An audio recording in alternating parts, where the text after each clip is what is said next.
งแห้งความแห้งบ่ให้เบ้าความทนทานบ่ให้บากตรงนี้เลยโตโยต้าแรงกูเซอร์กระบะแลไอเทมเลยนะลูกค้าเด้อป้ายทำงานนอนนครหลวงเรียบร้อยนี่ก็4 ปอนด์เงินได้ลูกค้าเด้อที่ประตูเนาะได้เดิมศูนย์ลาวเหยียกระปุกโฟวินเนาะมีดิฟล็อกหน้าหลังครบเซตให้เลยนะนี่ข้างหลังพร้อมแกพร้อมดันได้เลยเนาะมีอันแกคือมีมองให้เรียบร้อยแล้วนี่เห็นบ่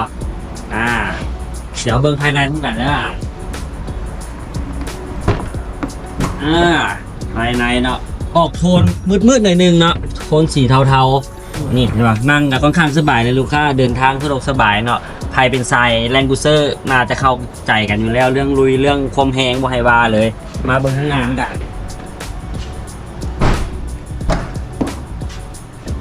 คันนี้เนาะเป็น 2012เลยลูกค้าเด้อเป็นปี 2012เนาะเป็นพร้อมไลน์รุ่นใหม่แวนปรับไฟฟ้าหมดแล้วเนาะนี่อันนี้เป็นเกียร์กระปุกเนาะมีโฟวินมีดีฟล็อกอยู่นี่ตัวนี้นึงนี่นะมาเดี๋ยวเราฟังเสียงเครื่องน้ำกันเนาะตัวนี้รถใช้งานอยู่ตลอดเวลาพอรถใช้งานประจำห้านเนาะบริล้างเครื่องบริล้างอย่างแต่ว่าเขาทดลองให้เบิ่งเลยเนาะติดจักให้เบิ่งก่อน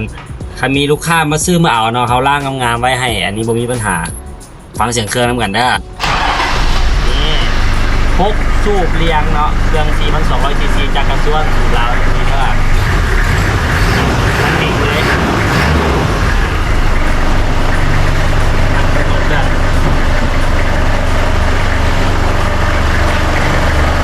นี่มากเลยเนาะ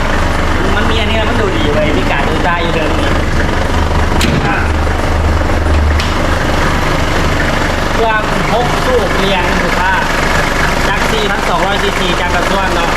รถเดิมเลยครับประกันโมมีอุบัติเหตุรถ3 โมปีเนาะมีเทคนิคการใช้งานในที่คนอาจจะรู้ไม่เข้าใจกันได้เนาะตาเป็นตาเลี่ยมเนาะเป็นตารุ่นใหม่เนาะพอตารุ่นเก่าเป็นจะตาเป็นผมตัวนี้เป็นรุ่นใหม่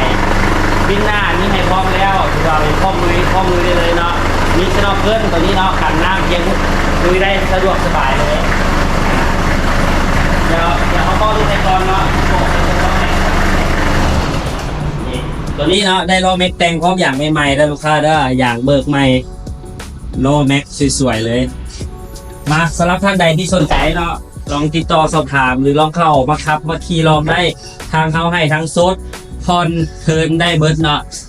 ห้างของเขาแมนยูบ้านหนองพญาลูกค้าต่อหน้ากับวัฒนาต่อหน้ามินิบิ๊กซีใกล้ๆกับพงศ์เมลเด็กสำหรับใครสนใจแม่ลองเข้ามาติดต่อสอบถามทางเขาเพิ่งได้เนาะเดี๋ยวเขาแปลข้อมูลการติดต่อให้หรือว่าติดต่อมาทางหน้าเพจของเขาได้เลยลูกค้าเด้อโอเค